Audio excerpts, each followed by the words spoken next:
I love it. A 20% dividend, so to speak, for the money that we're saving by going after the waste and fraud and abuse and all of the other things that are happening. I think it's a great idea. How much money do you think? Could be a lot. I mean, if it's 20%, we'd give back a lot of money to the taxpayer. And also it would give an incentive for the taxpayer to go out and report things to us where we can save money. That's President Trump backing a plan which would give DOGE savings to the American taxpayer. Joining me now is Fox News contributor and former senior counselor to President Trump, Kellyanne Conway. Kellyanne, great to see you. Great to see you. You know, I mean, I know the whole idea of DOGE is to actually cut into waste and fraud, and I would prefer seeing that money go, to be honest, toward the debt and deficits. But President Trump also wants to give back to voters. What do you think? I think he has said a combination of both, Maria. There's going to be plenty of billions, if not trillions, all told, that he would like to provide the DOGE dividend to taxpayers. Because let's face it, it's the taxpayers who are on the hook for all these nonsense programs that are being exposed. President Trump and Elon Musk are allowing us all to peek under the hood with them. They have this rolling register of the fraud, waste, and abuse, the actual programs. But President Trump has also said maybe 20% of it to DOGE dividends, maybe 20% to pay down the debt, because he's aware that if you don't do that, the taxpayers are on the hook yet again. So I think this is all about fairness. You know, the left has this thing. Kamala Harris in her campaign said, I'm not just for equality of opportunity, I'm for equality of outcomes. That's what equity is. Fairness is equality of opportunity. And what the president is saying is, I want to right-size our system. People feel it's just not fair to see illegal immigrants come here and get debit cards, cash, clothing, hotel rooms in New York City, your kid's desk in a New York City classroom.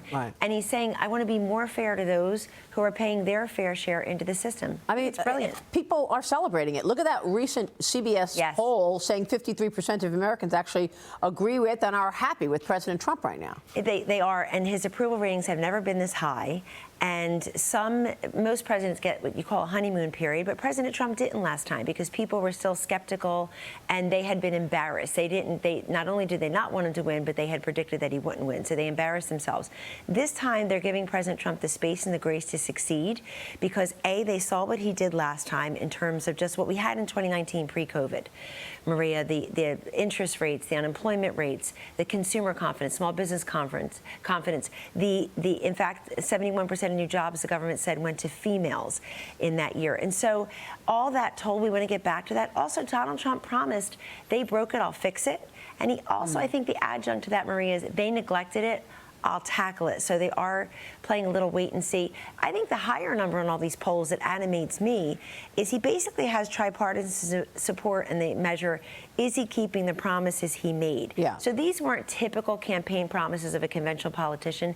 They were a blueprint for governing, and America sees that. Well, it's been an incredible 30 days, you know, with the executive orders. The president signed an executive order yesterday stopping all federal benefits for illegal immigrants, directing agencies to identify and cancel programs providing them.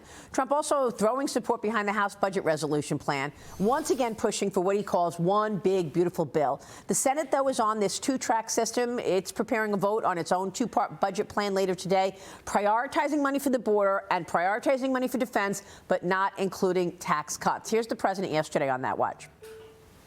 I'll be working with the Republican Congress to pass the largest tax cuts in American history. We're going to dramatically cut taxes for families and for workers and for companies, including no tax on tips and hopefully no tax on Social Security and no tax on overtime. And that overtime one is a sleeper because I think a lot of people are going to be spurred on to do a lot of extra work. When they hear that, it's a lot of companies really like it and a lot of people really like it. Now we've got to see how the Congress will execute President Trump's agenda there. But I want to get your take on what the president said his greatest legacy will be. President Trump said that his greatest legacy will be as a peacemaker and as a unifier. The president is pushing Ukraine to hold elections. He's calling Zelensky a dictator right now. Trump also said that he's open to meeting with Vladimir Putin before the end of the month. I want to get your take on this because the foreign policy issues seem to be rankling some. Watch this. My hope that my greatest legacy will be as a peacemaker and a unifier. That would be a great legacy. So in conclusion, the golden age of America is upon us, and I'm inviting everyone here today and every citizen across our land to take part in the most extraordinary period of peace, prosperity, growth, innovation, wealth creation, and expansion the world has ever seen. Kellyanne, your reaction? Nothing speaks like performance and results. He's producing results already. A couple things. When President Trump talks about extending, if not expanding, these Tax Cut and Jobs Act from 2017, this is important, Maria. Remember, we had 100 corporate incursions before that. We had companies in this country going offshore. That's right. Legally putting their jobs and wealth overseas because they said, I'd love to make things in the USA. I'd love to hire more American workers, but we can't afford it. We didn't have a single one after that, after the Tax Cut and Jobs Act. Point. They went to Ireland because the Ireland corporate tax was 9%. Yes, and there, so many of them are so happy to be back here. And he's also incentivizing people. He would tell you tariffs are your decision, not his. That's your choice. If you don't want tariffs, make more in this country, balance out the export-import, and have reciprocal trade deals. Now, on Ukraine, I think it's been a huge mistake for President Zelensky in the last couple of days alone, as somebody who was at the Munich Security Conference over the weekend. It has been a mistake for him to attack President Trump and this peace process and negotiation process and the presumptive negativity. I think the proper response for President Zelensky when he heard there was going to be negotiations would have been, thank you so much, President Trump and the US of A. Where and when do we show up to help and get this done? And Europe, they want a seat at the table. Folks, it's time not just to show up, it's time to pony up. America first, Maria, shouldn't be America always pays first. And it feels that way to so many American citizens. I believe President Trump is on track to be a peacemaker and unifier in the Middle East, in Ukraine, with Ukraine and Russia, on our southern border, and to make people feel safe and secure again, and that things are fair. Fairness over wokeness, strength over weakness. And I think the most important thing President Trump said yesterday about Zelensky was, you better come to the negotiating table fast, or you may not, God forbid, have a country to save. It's time. We're going to have the 4th year starting of this war next Tuesday. It's time, and here's the guy. Let me just ask everybody, if you had Kamala Harris for 4 or 8 years, you realize there'd be bloodshed and carnage still in Ukraine. You realize nothing would have changed.